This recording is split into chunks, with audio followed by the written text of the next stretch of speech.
অ্যাডমিনিস্ট্রেশনের politicisation হওয়া উচিত না। যেমন আমি উদাহরণ দিচ্ছি, আমার সরকার আছে কেন্দ্রে, আমি তার ভারপ্রাপ্ত প্রতিমন্ত্রী। আমি যদি চাই, ধরুন আপনার বাড়িতে কোনো একটি বাচ্চা আছে, তাকে আপনি এখানে কোনো একটা কেন্দ্রীয় বিদ্যালয়ে ভর্তি করতে চান, বা আমি আমার বাড়ির কাউকে করাতে চাই, আমার ক্ষমতা নেই ভর্তি করাতে পারবো। তার ক্রাইটেরিয়া বাধা আছে। আগে সাংসদদের 10টি করে কোটা থাকতো, মোদিজি এসে তুলে দিয়েছে। এই যে পলিটিক্সকে অ্যাডমিনিস্ট্রেশনের বাইরে নিয়ে আসা। আমি মন্ত্রী, আমি চিঠি লিখে দেবো, তাও ভর্তি হবে না। বিএসএফ, আর্মি যারা ট্রান্সফার হয়ে আসে, তাদের জন্য আলাদা সিট থাকে, তাদেরকে নিতে হয়।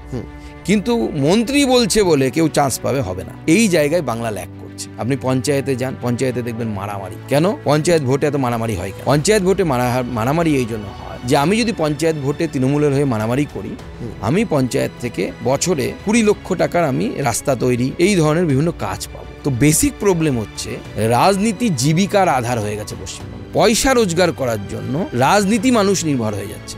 তুই বিজেপি করিস, ওকে এই কাজটা দেবো না। এটা বাইরের স্টেটে নেই।